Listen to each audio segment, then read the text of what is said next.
ഇപ്പോൾ വരുന്ന മറ്റൊരു പ്രധാനപ്പെട്ട വാർത്തയിലേക്ക്. മലപ്പുറത്ത് +2 വിദ്യാർത്ഥിനിയുടെ ഉത്തരപേപ്പർ ഇൻവിജിലേറ്റർ തടഞ്ഞുവെച്ചെന്ന് പരാതി. കുറ്റൂർ KMHSSലെ ഹ്യൂമാനിറ്റീസ് വിദ്യാർത്ഥിക്കാണ് ദുരനുഭവം ഉണ്ടായത്. ഹലോ ഫ്രണ്ട്സ്, പുതിയൊരു വീഡിയോയിലേക്ക് എല്ലാവർക്കും സ്വാഗതം. ഇത് ഇന്നലെ വന്നിട്ടുള്ള വാർത്തയാണ്. ഒരുവിധം എല്ലാവരും അറിഞ്ഞിരിക്കാൻ സാധ്യതയുള്ളൊരു വിഷയം കൂടിയാണ്. മലപ്പുറത്തെ കുറ്റൂർ KMHSSൽ പഠിക്കുന്ന +2 വിദ്യാർത്ഥിനി ഹ്യൂമാനിറ്റീസ് പഠിച്ചുകൊണ്ടിരിക്കുന്ന കുട്ടിയാണ്. പുള്ളിക്കാരി എക്സാം എഴുതാൻ പോകുന്നു. ഒരുപാട് പ്രതീക്ഷയോട് കൂടി എക്സാം എഴുതാനിരിക്കുന്നു. പബ്ലിക് എക്സാം ആണ്, സാധാരണ എക്സാം ഒന്നുമല്ല. എന്തായാലും എക്സാം എഴുതി തുടങ്ങി. കുറച്ച് കഴിഞ്ഞപ്പോൾ തൊട്ടപ്പുറത്തിരിക്കുന്ന കുട്ടി ഈ കുട്ടിയോട് ഉത്തരം അറിയുമെന്നൊക്കെ ചോദിക്കുന്നുണ്ട്. കുട്ടി മാക്സിമം അവോയ്ഡ് ചെയ്യുന്നുണ്ട്. ഫൈനലി കുട്ടി റിപ്ലൈ ചെയ്യുന്നുണ്ട്. ആൻസർ അറിയില്ല എന്നൊക്കെ പറഞ്ഞ് ഒഴിവാക്കാൻ നോക്കുന്ന സമയത്ത് ഇൻവിജിലേറ്റർ ഈ ഒരു കുട്ടി മറ്റു കുട്ടിയോട് സംസാരിച്ചു എന്നുള്ളൊരു ആരോപണം ഉന്നയിച്ചുകൊണ്ട് അതിനെ മുൻനിർത്തിക്കൊണ്ട് ഈ കുട്ടിയുടെ ഉത്തര പേപ്പർ പിടിച്ചു വാങ്ങാണ്. അങ്ങനെ അരമണിക്കൂർ സമയത്തേക്ക് കുട്ടിക്ക് എക്സാം എഴുതാനുള്ള ഒരു സാവകാശം കൊടുക്കുന്നില്ല. കുട്ടിക്ക് എക്സാം എഴുതാനുള്ള അവകാശത്തെ പിടിച്ചു വെക്കുന്നു. ഉത്തര പേപ്പർ കൈവശപ്പെടുത്തി വെക്കുന്നു. അരമണിക്കൂർ കഴിഞ്ഞതിന് ശേഷം കുട്ടിക്ക് ഈ പറയുന്ന ആൻസർ പേപ്പർ തിരിച്ചു കൊടുക്കുന്നു. കുട്ടിയുടെ മുമ്പിൽ ബാക്കിയുള്ളത് വെറും 15 മിനിറ്റ് മാത്രമാണ്. ആ 15 മിനിറ്റ് കൊണ്ട് കുട്ടിക്ക് എക്സാം എഴുതുന്നതിന് ഒരു പരിമിതി ഉണ്ട്.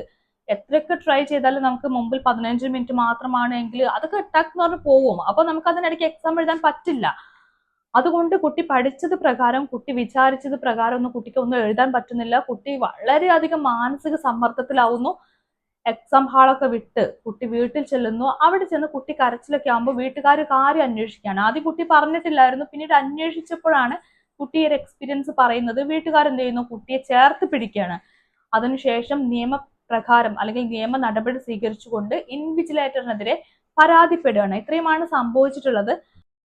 ഈ ഒരു ഇൻവിജിലേറ്റർ ആ സ്കൂളിലെ ആളല്ല എന്ന് കുട്ടി വ്യക്തമാക്കുന്നുണ്ട്. അത് സ്വാഭാവികമായിട്ട് അങ്ങനെ തന്നെ ആയിരിക്കും. പക്ഷെ ഇതിനകത്ത് എനിക്ക് കുറച്ച് ബുദ്ധിമുട്ട് തോന്നിയ കാര്യം ഈ കുട്ടി കരയുന്ന ആ കരച്ചിലാണ്.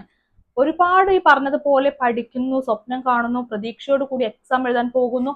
അവിടെ ചെന്നിട്ട് കുട്ടിക്കത് ശരിക്കും അറ്റൻഡ് ചെയ്യാൻ പറ്റിയിട്ടില്ലെങ്കിൽ അതും ഇത്രയേറെ അപമാനിക്കപ്പെടുന്ന കൂടിയുണ്ട് കുട്ടി.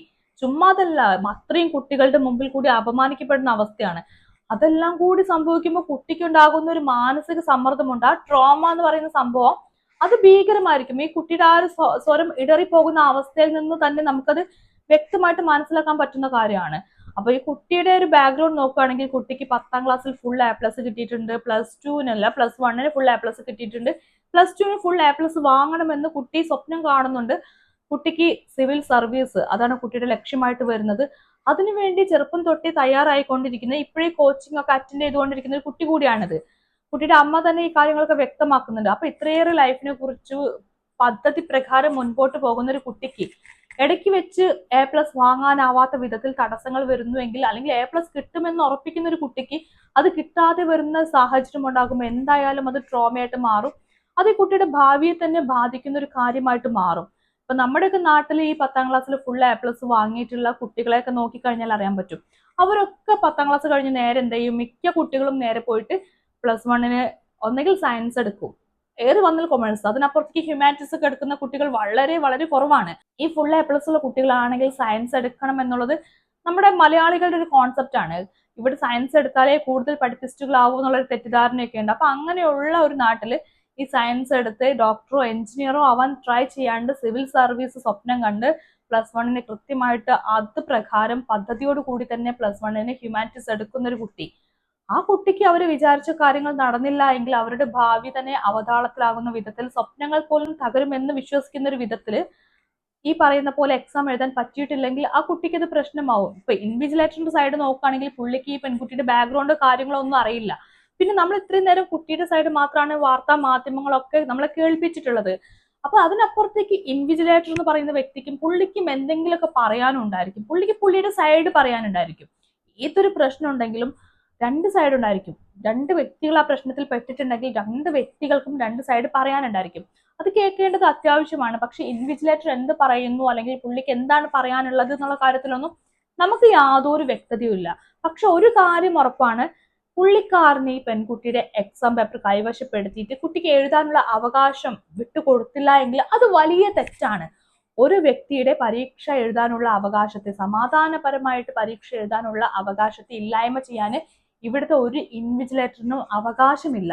ആ നിലയ്ക്ക് പുള്ളി ചെയ്തിട്ടുള്ളത് വലിയൊരു തെറ്റാണ്. പിന്നെ നമ്മുടെ നാട്ടില് ഷഹബാസ് എന്ന് പറയുന്ന വെറും 10ാം ക്ലാസ്സിൽ മാത്രം പഠിക്കുന്ന ഒരു ചെറിയ കുട്ടിയെ ക്രൂരമായി മർദ്ദിച്ചു കൊന്ന കുറച്ച് കുട്ടികളുണ്ട്. ആ കുട്ടികൾ ഇപ്പം ജൂനിയർ ഹോമിലാണ്. ആ കുട്ടികൾക്ക് പോലും എക്സാം എഴുതാനുള്ള SLC എക്സാം എഴുതാനുള്ള സൗകര്യം ഇവിടുത്തെ സർക്കാർ ഏർപ്പാടാക്കി കൊടുത്തിട്ടുണ്ട്. ഒന്ന് ആലോചിക്കണം. അത് നിസ്സാരമായിട്ട് ഈ പറയുന്ന പോലെ അപ്പുറത്തിരിക്കുന്ന ആളോട് സംസാരിച്ചു അങ്ങനത്തെ പ്രശ്നത്തിൽപ്പെട്ട കുട്ടികളല്ല. ക്രൂരമായിട്ടുള്ള ക്രൈം ചെയ്തിട്ടുള്ള ഒരു മനുഷ്യ ജീവൻ തന്നെ ഇല്ലാണ്ടാക്കിയിട്ടുള്ള കുട്ടികളാണ്. ആ കുട്ടികൾക്കാണ് ഇവിടുത്തെ സർക്കാർ എക്സാം എഴുതാനുള്ള അവകാശം കൊടുത്തിട്ടുള്ളത്. അത്ര വലിയ ക്രൈം ചെയ്ത ആ മനുഷ്യർക്ക് ആ അവകാശം കൊടുക്കുന്നു എങ്കിൽ ഇപ്പുറത്തൊരാളോട് സംസാരിച്ചു എന്നുള്ള ഒരു ആരോപണത്തിന് വിധേയപ്പെട്ടിട്ടുള്ള ഒരു പെൺകുട്ടി, ആ പെൺകുട്ടിക്കാണോ എക്സാം എഴുതാനുള്ള അവകാശം നിഷേധിക്കുന്നത്? നമുക്ക് എക്സാം ഹാളിനകത്തിരുന്ന് കുറച്ച് സമയം എക്സാം എഴുതിയാൽ പോരാ. നമുക്ക് കിട്ടിയിട്ടുള്ള അല്ലെങ്കിൽ നമുക്ക് തന്നിട്ടുള്ള അത്രയും മണിക്കൂർ തന്നെ സമയം എടുത്ത് എക്സാം എഴുതാനുള്ള അവകാശം എല്ലാവർക്കും ഉണ്ട്. ആ അവകാശമാണ് കുട്ടിക്ക് ഇല്ലാണ്ടായി പോയിട്ടുള്ളത്. സോ ആ കുട്ടിക്ക് സംഭവിച്ച കാര്യം വലിയ നീതികേട് തന്നെയാണ്, അതിലൊരു സംശയമില്ല. എന്തായാലും ഇതിനകത്ത് കൃത്യമായിട്ടുള്ള അന്വേഷണം വന്നിട്ടുണ്ട്. ഇന്നലെ ഈ പറയുന്നത് പോലെ ഈ കുട്ടിയുടെ പാരന്റ്സ് നിയമ നടപടി സ്വീകരിച്ചു, വാർത്താ മാധ്യമങ്ങൾ അത് ഏറ്റുപിടിച്ചു. അതിനുശേഷം നമ്മുടെ വിദ്യാഭ്യാസ വകുപ്പ് ഇൻവിജിലേറ്ററിനെതിരെ അന്വേഷണത്തിന് ഉത്തരവിറക്കി. അന്വേഷണ നടപടിക്രമങ്ങളൊക്കെ പൂർത്തിയാക്കി. ഇൻവിജിലേറ്ററുടെ കയ്യിൽ തന്നെയാണ് തെറ്റെന്ന് ഇവർക്ക് ബോധ്യപ്പെട്ടു. അത് കാരണം ഈ പറയുന്ന ഇൻവിജിലേറ്ററിനെ പരീക്ഷാ നടപടിക്രമങ്ങളിൽ നിന്ന് പുറത്താക്കുകയും ചെയ്തു. ഇത്രയുമാണ് ഇപ്പൊ ലേറ്റസ്റ്റ് ആയിട്ട് സംഭവിച്ചിട്ടുള്ള കാര്യങ്ങൾ. അപ്പൊ അങ്ങനെ തന്നെ സംഭവിക്കണം. ഞാൻ പറഞ്ഞില്ലേ, എന്തൊക്കെ സംഭവിച്ചാലും കുട്ടികളുടെ അവകാശത്തെ ഇല്ലാതാക്കാൻ പറ്റില്ല. കുട്ടികളെ ഇൻസൾട്ട് ചെയ്യരുത്. നമ്മുടെ ഇവിടുത്തെ പല അധ്യാപകരെ നോക്കിക്കഴിഞ്ഞാൽ അറിയാം, ഇതുപോലെ ബിഹേവ് ചെയ്യുന്ന ഒരുപാട് അധ്യാപകരുണ്ട് നമ്മുടെ നാട്ടില്. ഇവര് ക്വാളിഫൈഡ് ആയിരിക്കും. ഒരു ഇൻസ്റ്റിറ്റ്യൂട്ടിൽ പോയിട്ട് ആ ഒരു ഇൻസ്റ്റിറ്റ്യൂഷന്റെ ഭാഗമായിട്ട് പിള്ളേരെ പഠിപ്പിക്കാനുള്ളൊരു അടിസ്ഥാനപരമായിട്ടുള്ള വിദ്യാഭ്യാസ യോഗ്യത അവർക്കുണ്ടായിരിക്കും. പക്ഷെ മനസ്സുകൊണ്ട് പിള്ളേരെ അവർ അധ്യാപകരായിട്ട് ചേർത്ത് പിടിക്കണമെങ്കിൽ ഈ അധ്യാപകരുടെ പ്രവൃത്തി കൂടി ഓക്കെ ആവണം. ഇതുപോലെ മറ്റു കുട്ടികളുടെ മുൻപിൽ വെച്ച് ഇൻസൾട്ട് ചെയ്യാം, കാരണങ്ങൾ വ്യക്തമാകാത്ത രീതിയിലുള്ള സംഭവങ്ങൾക്കൊക്കെ കുട്ടികളുടെ അവകാശങ്ങളെ നിഷേധിക്കുക തുടങ്ങിയ കാര്യങ്ങൾ ചെയ്യുന്ന വ്യക്തികളൊന്നും നല്ല അധ്യാപകരല്ല. അപ്പൊ എന്റെയൊക്കെ ചെറുപ്പത്തിൽ ഞാൻ കണ്ടിട്ടുള്ള പല അധ്യാപകരെ നോക്കിയാൽ എനിക്കറിയാൻ പറ്റിയിട്ടുണ്ട്, നമുക്ക് റീഡ് ചെയ്യാൻ പറ്റും, അവർ നല്ല ടീച്ചേഴ്സ് അല്ല. അവര് വരും, പുസ്തകത്തിനകത്തുള്ള കാര്യങ്ങളൊക്കെ പഠിപ്പിച്ചിട്ട് പോകും. പക്ഷെ ഒരു വ്യക്തി എന്നുള്ള നിലയ്ക്ക് ഇവരെ കണ്ട് പഠിക്കാൻ നമുക്ക് പല കാര്യങ്ങളും ഉണ്ടായിരിക്കില്ല. ചിലപ്പോൾ ഒരു വ്യക്തി എന്നുള്ള നിലയ്ക്ക് നമ്മളോടുള്ള പെരുമാറ്റത്തിൽ ബിഗ് സീറോ ആയിരിക്കും. സോ ആ ഒരു പഠിത്തമൊക്കെ കഴിഞ്ഞ് സ്കൂൾ വിട്ട് ഇറങ്ങി കഴിഞ്ഞാലും ആ അധ്യാപകർ നമ്മുടെ മനസ്സിനകത്ത് നിൽക്കില്ല.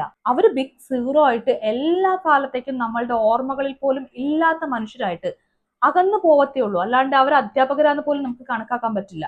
അതുകൊണ്ടാണ് പലപ്പോഴും നമ്മൾ പലയിടങ്ങളിൽ എഴുതി കാണാറുണ്ട്, ഈ അധ്യാപകർ നമുക്ക് ട്രോമ ഉണ്ടാക്കിയിട്ടുണ്ട്, അധ്യാപകരുടെ പ്രവർത്തികൾ നമ്മളെ വേദനിപ്പിച്ചിട്ടുണ്ട് എന്നുള്ള രീതിക്കൊക്കെ പലരും പോസ്റ്റുകൾ ഇടാറുണ്ട്. അതെന്തുകൊണ്ടാണ്? ഇതുപോലെ ബിഹേവ് ചെയ്യുന്നതുകൊണ്ടാണ്. പണ്ട് നമ്മുടെ സ്കൂളുകളിലൊക്കെ കാണുന്ന ഒരു സംഭവമുണ്ട്. ഈ ടീച്ചേഴ്സ് വരും, ടീച്ചേഴ്സ് വന്നു കഴിഞ്ഞിട്ട് ഹോംവർക്ക് ചെയ്തോ എന്നൊക്കെ ചോദിക്കും. നമ്മൾ എന്ത് ചെയ്യും? ചെയ്തു എന്നൊക്കെ പറഞ്ഞ് എണീറ്റ് നിൽക്കുമ്പോൾ കൂട്ടത്തിൽ ഹോംവർക്ക് ചെയ്യാത്ത ആരെങ്കിലും ഒക്കെ ഉണ്ടായിരിക്കും. ആ കുട്ടികളുടെ നോട്ട്ബുക്ക് എടുത്തിട്ട് അധ്യാപകർ പുറത്തേക്ക് വലിച്ചെറിയും. ആ സമയത്ത് ആ കുട്ടികൾക്ക് ഉണ്ടാവുന്നൊരു ട്രോമയുണ്ട്, ആ കുട്ടികൾ അനുഭവിക്കുന്ന മാനസിക സംഘർഷമുണ്ട്. അത്രയും കുട്ടികളുടെ മുൻപിൽ വെച്ചിട്ടാണ് ഈ അധ്യാപകർ ഇതൊക്കെ ചെയ്യുന്നത്. അപ്പൊ അധ്യാപകർക്ക് ഈ പറയുന്ന വകതിരിവില്ല. അത് കുട്ടികളെ വേദനിപ്പിക്കുമെന്നോ കുട്ടികൾക്ക് ട്രോമ ഉണ്ടാക്കുന്നോ അതൊന്നും അറിയില്ല. എന്താണ് കുട്ടികളുടെ പ്രശ്നമെന്ന് പോലും മനസ്സിലാക്കാൻ ട്രൈ ചെയ്യേണ്ടത്, അത് റീഡ് ചെയ്യാൻ പോലുമുള്ള കപ്പാസിറ്റി ഇല്ലാണ്ട് അധ്യാപകർ കുട്ടികളുടെ നല്ല ഭാവിയെ അങ്ങ് നശിപ്പിച്ചു കളയും ഇത്തരത്തിലുള്ള ട്രോമകൾ കൊടുത്തിട്ട്. ഇപ്പൊ ഈ ഒരു പെൺകുട്ടിയുടെ കാര്യം നോക്കുകയാണെങ്കിൽ തന്നെ 1/2 മണിക്കൂർ കുട്ടിയുടെ പേപ്പർ പിടിച്ചു വെക്കുന്നു. ഒന്ന് ആലോചിക്കണം, ആ 1/2 മണിക്കൂർ കുട്ടി അനുഭവിച്ച ടെൻഷൻ എന്തായിരിക്കും? പുള്ളിക്കാരിക്ക് സമാധാനക്കേട് വന്നിട്ടുണ്ടായിരിക്കും, പുള്ളിക്കാരിക്ക് ഭയങ്കര ആദി കൂടിയിട്ടുണ്ടായിരിക്കും. ഈ 1/2 മണിക്കൂർ കുട്ടി അത്രയും ഇൻസൾട്ട് ചെയ്ത് മറ്റു കുട്ടികളുടെ മുമ്പിലൊക്കെ വല്ലാണ്ടാക്കി വെച്ചിട്ട് 1/2 മണിക്കൂർ കഴിഞ്ഞിട്ട് എന്നാ എഴുതിക്കോ എന്ന് പറഞ്ഞ് പേപ്പർ കൊടുത്തു കഴിഞ്ഞാൽ കുട്ടിക്ക് എഴുതാൻ പറ്റുമോ? കുട്ടിക്ക് ആൻസർ അറിയെങ്കിലും ഇനിയിപ്പോ സമയം ഉണ്ടെങ്കിൽ പോലും കുട്ടികൾക്ക് കഴിയില്ല. കാരണം കുട്ടികളുടെ മനസ്സേ അങ്ങ് മരവിച്ചു പോകും. ഇത്രയും അധികം എക്സ്പീരിയൻസ് കിട്ടിയിട്ട് സമാധാനമായിട്ട് ഒരു 15 മിനിറ്റ് കൊണ്ടൊന്ന് എക്സാം എഴുതാൻ കുട്ടിക്ക് പറ്റില്ല. അതങ്ങനെയാണ്. അപ്പൊ അങ്ങനത്തെ ഒരു എക്സ്പീരിയൻസ് ആണ് ഈ ടീച്ചേഴ്സൊക്കെ കുട്ടികൾക്ക് മിക്ക ടീച്ചേഴ്സും കൊടുത്തുകൊണ്ടിരിക്കുന്നത്. ഞാൻ വിചാരിച്ചത് ഈ കാലങ്ങൾ മുമ്പോട്ട് പോകും തോറും ടീച്ചേഴ്സൊക്കെ മാറുന്ന, പ്രത്യേകിച്ച് ഇപ്പൊ ചൂരൽ പ്രയോഗങ്ങളൊന്നും ഇല്ലാത്ത ടീച്ചേഴ്സ് ആണല്ലോ. സോ കുട്ടികളുമായിട്ട് ആ ഒരു ഫ്രണ്ട്ലി സംഭവങ്ങളൊക്കെ ഉണ്ടായിരിക്കും. കുട്ടികളുമായിട്ട് നല്ലൊരു ബന്ധം സൂക്ഷിക്കാൻ പറ്റുന്നത് കാരണം അധ്യാപകർക്ക് കുട്ടികളുടെ മനസ്സിൽ വലിയൊരു സ്ഥാനം ഉണ്ടാകുന്നൊക്കെയാണ് വിചാരിച്ചത്. പക്ഷേ ഇതുപോലത്തെ സൈക്കോ അധ്യാപകർ ഇപ്പോഴും ഉണ്ട് എന്നാണ് ഈ സംഭവങ്ങളൊക്കെ വ്യക്തമാക്കുന്നത്. അതുകൊണ്ടാണല്ലോ ഇപ്പോഴും ഇത്തരം കാര്യങ്ങളൊക്കെ നമുക്ക് കാണേണ്ടി വരുന്നതും. പിന്നെ നമ്മൾ പഠിപ്പിക്കാൻ വരുന്ന അധ്യാപകരുടെയൊക്കെ ഒരു മാനസികാവസ്ഥ എന്താണ്, ഇവരുടെ മനോനിലയൊക്കെ സ്റ്റേബിൾ ആണോ എന്നുള്ള കാര്യത്തിൽ നമുക്ക് യാതൊരു ഉറപ്പില്ല. ഇവന്മാരൊക്കെ സൈക്കോ ആണോ, വല്ല തരത്തിലുള്ള മാനസിക പ്രശ്നങ്ങളുണ്ടോ ഒന്നും അറിയില്ല. നമ്മൾ എന്ത് ചെയ്യുന്നു, നമ്മൾ ഇവരുടെ മുമ്പിൽ പോയിരുന്ന് ഇവർ പറയുന്ന കാര്യങ്ങളൊക്കെ ബ്ലൈൻഡായി വിശ്വസിക്കുന്നു. അധ്യാപകർ എന്നുള്ള നിലയ്ക്ക് നമ്മൾ ഇവരെ റെസ്പെക്ട് ചെയ്യുന്നു. അതിനപ്പുറത്തേക്ക് ഇവന്മാരുടെ ഒരു മെന്റൽ കപ്പാസിറ്റി എന്താന്ന് പോലും അറിയില്ല. ഇപ്പൊ ഈ കുട്ടിക്ക് സംഭവിച്ചിട്ടുള്ള കാര്യം നോക്കിയാൽ തന്നെ അറിയാൻ പറ്റും, ഒട്ടും നോർമൽ ആയിട്ടുള്ള കാര്യമല്ല സംഭവിച്ചത്. ഈ കുട്ടി തന്നെ പിന്നെ വേറൊരു കാര്യം കൂടി പറയുന്നുണ്ട്.